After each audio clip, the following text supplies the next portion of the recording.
स्वागत है आपका इंडिया न्यूज पे। मैं हूं आपके साथ राकेश टंडन। इस बुलेटिन की शुरुआत करते हैं इस वक्त की बड़ी खबर से। मोदी कैबिनेट में फेरबदल की तैयारियां तेज हो गई हैं और प्रधानमंत्री खुद कर रहे हैं मंत्रियों के काम की समीक्षा। दिल्ली में लगातार बैठकों का दौर जारी है। मोदी कैबिनेट में कुछ मंत्रियों के बदल सकते हैं विभाग। इस वक्त की बड़ी खबर आपको बता रहे हैं, मोदी कैबिनेट में 6 नए चेहरों को मिल सकता है मौका और इस बार कोई रिकमेंडेशन नहीं चल रही। स्वयं प्रधानमंत्री बैठे हैं। हालांकि प्रधानमंत्री का प्रेरोगेटिव होता है कौन मिनिस्टर किस पोर्टफोलियो पर रहे, कौन कैबिनेट में रहे, कौन एमओएस रहे, कौन इंडिपेंडेंट चार्ज रहे, ये खुद प्रेरोगेटिव होता है प्रधानमंत्री का। लेकिन इस बार कोई पैरवी नहीं चल रही है। खुद प्रधानमंत्री मोदी बैठे हैं, मंत्रियों से मिल रहे हैं, रिपोर्ट कार्ड देख रहे हैं, क्या काम किसने किया है, मेरिट बेसिस पर फैसला हो रहा है और उसी को लेकर बैठकों का दौर जारी है।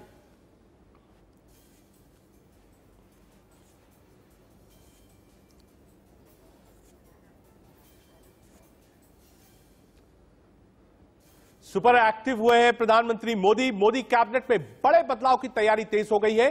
पीएम मोदी खुद मंत्रालयों के कामकाज की समीक्षा कर रहे हैं। पीएम मोदी छोटे छोटे ग्रुप्स में मंत्रियों से मुलाकात कर रहे हैं।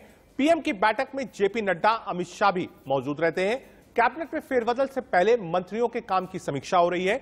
मोदी कैबिनेट में कुछ मंत्रियों के विभाग बदले जा सकते हैं। धर्मेंद्र प्रधान, नरेंद्र तोमर, जावड़ेकर का बोझ कम हो सकता है। 6 से ज्यादा नए चेहरों को मंत्रिमंडल में मौका मिल सकता है। कैबिनेट में फेरबदल की तारीख पर अभी फैसला नहीं हुआ है। मॉनसून सत्र से पहले मोदी कैबिनेट में विस्तार हो सकता है।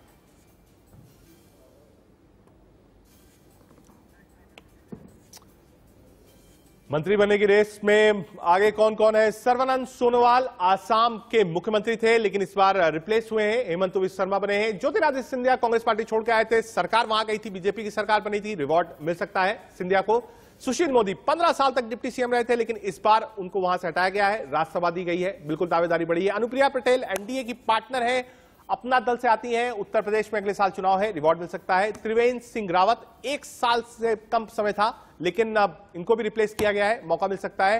राजीव सिंह, ललन सिंह, जी हां, जेडीयू की तरफ से आते हैं, नीतीश कुमार की पार्टी से आते हैं, इनको मौका मिल सकता है। दिल्ली सेंट्रल से सांसद, अधिवक्ता, प्रखर वक्ता मीनाक्षी लेखी, इनको ही मौका मिल सकता है। रामविलास पासवान की मृत्यु के बाद वो कैबिनेट मिनिस्टर थे। चिराग पासवान को भी एकोमोडेट किया जा सकता है। ये चेहरे हम आपको दिखा रहे हैं, कौन कौन से बड़े चेहरे जो मोदी कैबिनेट में एंट्री ले सकते हैं।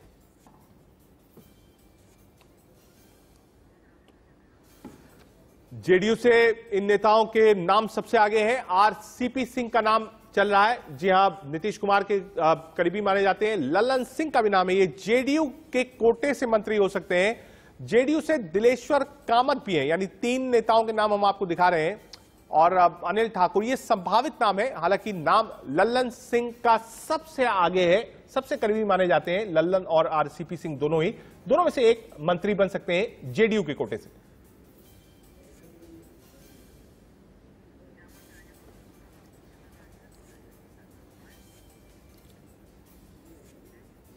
हमने आपको संभावित नाम दिखाए हैं, इनमें से कौन मंत्री बनेगा देखने वाली बात होगी। मोदी कैबिनेट के विस्तार को लेकर हलचल है, इस पर क्या कहना है जेडीयू नेता केसी त्यागी का, आपको सुनवाते हैं। नेता केसी त्यागी साहब, मंत्रिमंडल विस्तार की लगातार जो है कवायद चल रही है। लगातार प्रधानमंत्री जो है मीटिंग के दौर कर रहे हैं और विभिन्न मंत्रालयों की समीक्षा कर रहे हैं। आप इसे किस तरह से देखते हैं?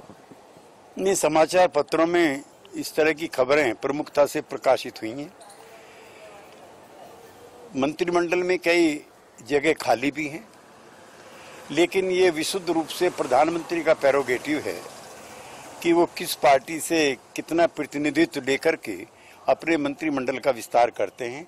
यद्यपि अभी तक ये खबरें समाचार पत्रों तक ही सीमित हैं। लेकिन त्यागी साहब, जेडीयू भी एक घटक है एनडीए का, और इस तरह की खबरें हैं कि जेडीयू कोटे से भी मंत्री बनाए जा सकते हैं।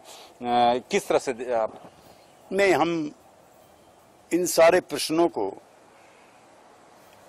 उत्तर देने के लिए, सेलेक्ट करने के लिए और जवाब देने के लिए सिर्फ और सिर्फ नीतीश कुमार जी ही सबसे उपयुक्त हैं और समय आने पर वो अपनी इस पर प्रतिक्रिया देंगे।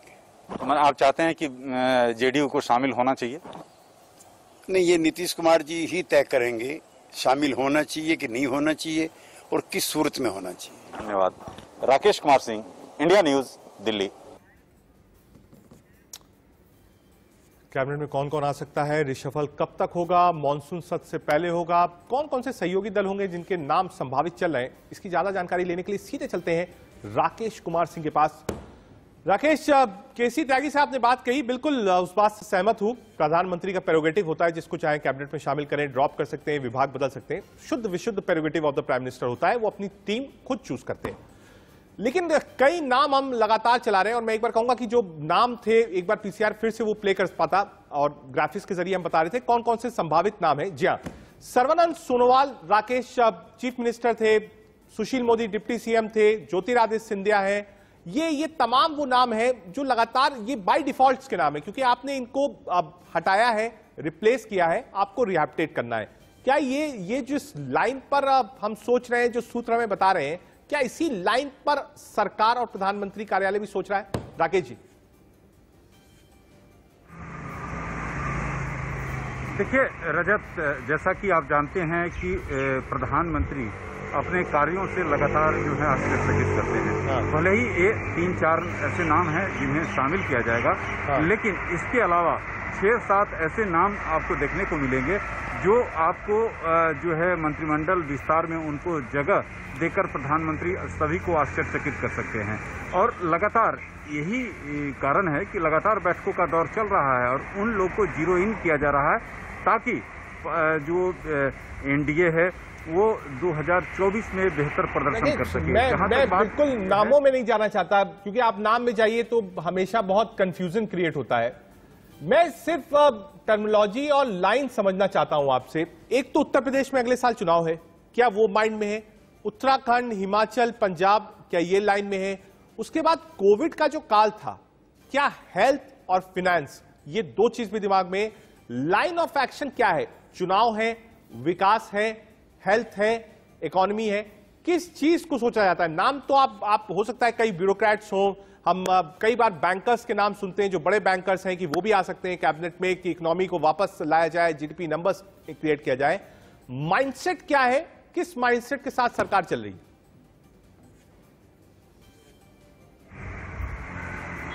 देखिए रजत, जहां तक जो सवाल आपने पूछा है, ये सवाल का जवाब दो ही व्यक्ति इस को दे सकते हैं, एक प्रधानमंत्री नरेंद्र मोदी और केंद्रीय गृह मंत्री अमित शाह।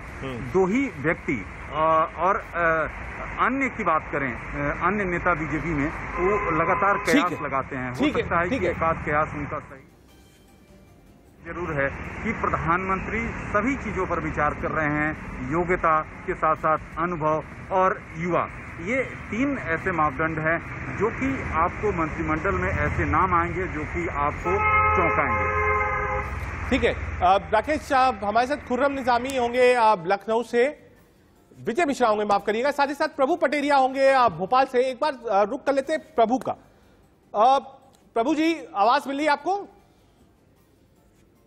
जी बिल्कुल, आवाज मिल रही है आपकी। प्रभु, मध्य प्रदेश में क्या हो रहा है? क्योंकि बड़ी खबरें ऐसी भी है कि शिवराज सिंह चौहान को दिल्ली शिफ्ट किया जा सकता है, केंद्र में जगह मिल सकती है, नया कोई मुख्यमंत्री बन सकता है, पहला। दूसरा, ज्योतिरादित्य सिंधिया का क्या मामला है? क्योंकि लोग कह रहे हैं ज्योतिरादित्य सिंधिया को तो इंडक्ट करना ही करना है। मध्य प्रदेश में क्या खबरें? बिल्कुल, देखिए जहां तक ज्योतिरादित्य सिंधिया का मामला है, तो सिंधिया के जो करीबी हैं या भाजपा के जो सूत्र हमारे बताते हैं, उनका ये कहना है कि ज्योतिरादित्य सिंधिया को तो कैबिनेट में लेना ही लेना है, वो इसी शर्त पर आए हुए हैं। और उनको यदि उनके दावे को सही माने तो 28 जनवरी को कैबिनेट रिशफल होने वाला था। उस दिन सिंधिया को शपथ वो दिलाने की तैयारी थी, और वो लाल किले पर जो किसानों का आंदोलन हो गया था, चढ़ाई जो हो गई थी, उसकी वजह से वो हो नहीं पाया था। उसके बाद वो टलता गया, ऐसा उनका कहना है। ये एक तर्क है। लेकिन मध्य प्रदेश से सिंधिया को कैबिनेट में आना है, ये बिल्कुल तय बात है, इसमें कोई दो राय नहीं। चाहे भारतीय जनता पार्टी हो या सिंधिया खेमा हो, सभी ये मानकर चल रहे हैं। जो दूसरी बात आपने कही शिवराज सिंह चौहान वाली, तो मध्य प्रदेश भाजपा के अंदर ऐसा कोई कारण नहीं दिखाई देता है, ऐसी कोई हलचल अभी तक ऊपर सतह पर नहीं आई है जो दिल्ली से आई हो कि शिवराज सिंह चौहान को यहाँ से केंद्रीय कैबिनेट में लिया जा सकता है। क्योंकि यदि कोविड की बात करें तो कोविड से निपटने में मध्य प्रदेश का जो मॉडल था, उसको प्रधानमंत्री ने दूसरे राज्यों को भेजा, बहुत अच्छे से कोविड कंट्रोल हुआ है। शिवराज सिंह ही वो चेहरा है जिसके दम पर भारतीय जनता पार्टी ने जो 28 सीटों के उपचुनाव के थे, उसमें चुनाव मैदान पर उतरी, सीटों पर जीत दर्ज की। ठीक है प्रभु जी, ठीक है, आप रहिए, हम आपके पास आते हैं। एक बार विजय मिश्रा का रुख कर लेते हैं। विजय, लखनऊ से क्या जानकारी मिल रही है? क्योंकि एक तरफ हम देश में कैबिनेट की बात कर रहे हैं, तो क्या कुछ ऐसे नाम हैं, मैं मानता हूं इस बात को कि यूपी में भी एक एक्सटेंशन होना है कैबिनेट का, क्या कुछ ऐसे नाम हैं सांसदों के जो क्योस लगाया जा रहा है कि 22 के चुनाव से पहले उनको भी केंद्र में जगह मिल सकती है? विजय, देखिए, जरूर कुछ नाम हैं जो कि यहाँ पर आने के साथ ही हलचल बढ़ी है। मुख्यमंत्री योगी आदित्यनाथ के आने के बाद ही रीता बहुगुणा जोशी भी यहाँ लखनऊ पहुंची है। आज सुबह ही केशव मौर्य के साथ उनकी मुलाकात भी हुई है और लगातार अनुप्रिया पटेल जो है वो दिल्ली में बनी हुई हैं। अमित शाह जी के साथ भी उनकी मुलाकात हुई है। तो बिल्कुल ये अंदाजा लगाया जा रहा है कि कहीं ना कहीं जो रिशफल होने जा रहा है उसमें उत्तर प्रदेश की भागीदारी बिल्कुल होगी। हालांकि ये जरूर है कि उत्तर प्रदेश की जो भागीदारी है उसको केंद्र में रखते हुए उत्तर प्रदेश के मंत्रिमंडल के साथ किस तरह का समन्वय रखते हुए लोगों के साथ 2022 के चुनाव की पूरी रणनीति बनेगी। लेकिन ये जरूर है कि यहाँ से जरूर करीब 1 से 2 चेहरे जो हैं। विजय, एक नाम आपने बताया, रीता बहुगुणा जोशी। वो दिल्ली में थी, कल शाम 5 बजे की फ्लाइट पकड़ के लखनऊ गई। आज आप बता रहे हैं कि हाँ उनकी मुलाकात हो गई है रीता बहुगुणा जोशी। क्या कोई और नाम भी है जो केंद्र में जिसको जगह मिल सकती है रीता के अलावा?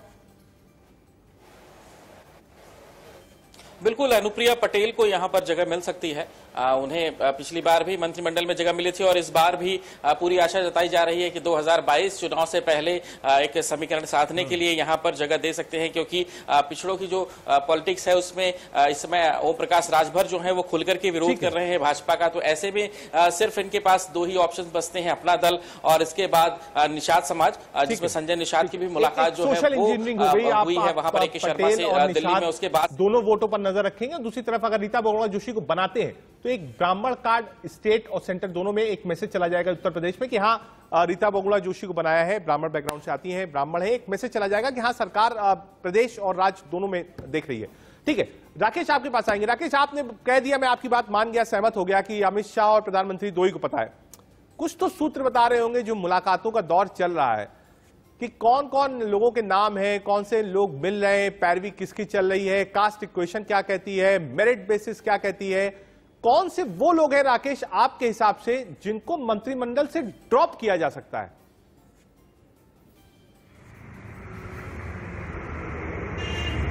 देखिए रजत, 3-4 ऐसे नाम हैं जिन्हें जो है मंत्रिमंडल से ड्रॉप किया जा सकता है। जहां तक नामों को लेकर मैं ज़्यादा इसका जिक्र नहीं करना चाहूँगा, लेकिन 3-4 नाम हैं जिन्हें जो है ड्रॉप किया जा सकता है। और 2 ऐसे नेता हैं जिन्हें पार्टी जो मंत्रालय से उन्हें संगठन में भेजने की बात चल रही है। रही बात कि जिस तरह से मंत्रिमंडल के विस्तार को लेकर, तो प्रधानमंत्री खुद चाहते हैं कि ऐसे योग्य और खासकर उन अनुभवी व्यक्ति जिन्हें जो है खास तौर पर सरकार में उनका फायदा हो, उसको लेकर लगातार मंथन चल रहा है। तो 2-3 ऐसे नाम रजत आपको देखने को मिलेंगे। ठीक है, पिछली बार भी हमने देखा था कैसे हरदीप सिंह पुरी, जयशंकर, इन सबको इंडेक्ट किया गया था। जो ब्यूरोक्रेट से अल्फांस को हमने देखा था, जो IAS थे, केरल लॉबी से आते थे, उनको इंडेक्ट किया गया था और वो चौंकाने वाले नाम थे जिस समय शपथ हो रही थी।